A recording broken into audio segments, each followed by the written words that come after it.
पन्ना से बड़ी खबर आ रही है, जहां पन्ना कलेक्टर के आदेश पर 2 कॉलोनाइजर पर एफआईआर दर्ज हुई है। वहीं रेरा एवं टी&सी के नियमों का पालन न करने पर पन्ना जिले में अब तक की सबसे बड़ी कार्रवाई देखने को मिली है। 2 कॉलोनाइजर की करोड़ों की कीमत की 4 एकड़ से अधिक भूमि पर नगर पालिका पन्ना में अटैच करने का कलेक्टर का आदेश है। वहीं प्लाट की रजिस्ट्री पर भी रोक लगा दी है।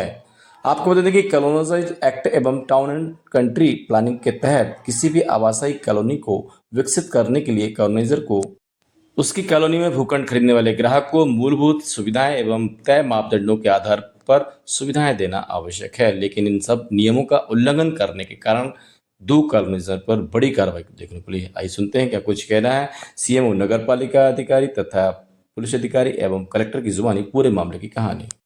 जी, हमारे कार्यालय में आदरणीय कलेक्टर महोदय जी के द्वारा जो आदेश पारित हुआ है तो वो प्राप्त हुआ है।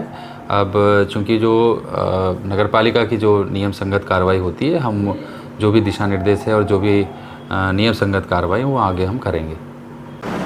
अब्दुल सलीम के खिलाफ नगरपालिका अधिनियम 339 का के अंतर्गत एफआईआर दर्ज की गई है, जो कि एफआईआर दर्ज होने के बाद विवेचना में ली गई है। विवेचना उसकी जारी है।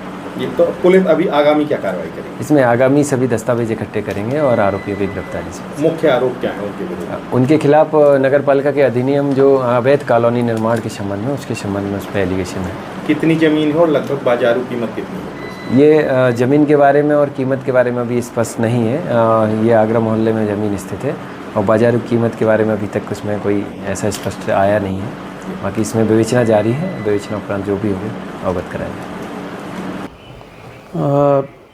राज्य शासन के निर्देश हैं अवैध कॉलोनाइजेशन रोके जाने के, और यदि कोई करता है तो उसमें दंडात्मक कार्रवाई करने के भी अधिनियम में भी प्रावधान है और उसके तहत रूल्स भी बने हुए हैं।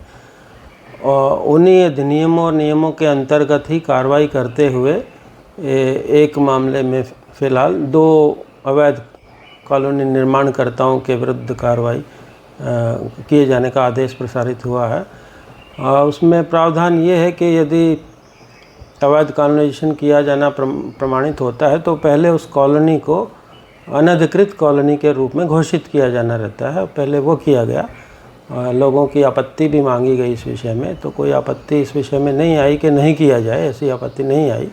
तो उनको उस कॉलोनी को अनधिकृत कॉलोनी घोषित किया गया और तदुपरांत फिर एज पर लॉ आदेश प्रसारित किया है कि वो भूमि जो है कॉलोनी निर्माण वाले भूमि स्वामी की भूमि को नगर पालिका में अटैच किया गया है और नगर पालिका अब उसमें वैध कॉलोनी निर्माण के संबंध में जो आवश्यकताएं रहती हैं, लेआउट बनाना, लेआउट पास करना, जो कि टाउन एंड कंट्री प्लानिंग के निर्देशों और नियमों के अनुरूप रहता है, ये सब कार्रवाइयाँ एस्टिमेशन करना और एक वैध कॉलोनी बनाए जाने के दिशा में आगे की कार्रवाई करना, ये नगर पालिका अब करेगी।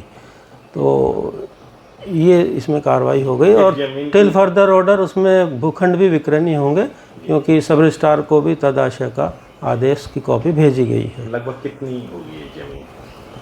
2-1 हेक्टर के करीब है। मुझे एग्जैक्ट एरिया तो अभी याद नहीं है। 2 हेक्टर करीब होनी चाहिए। इस भूमि पर अभी अधिपत्य नगर पालिका का आदेशित कर दिया है। संभवतः ले लेंगे वो, उनके पास आदेश की कॉपी पहुंच के शीघ्र ले लेंगे वो कब्जा।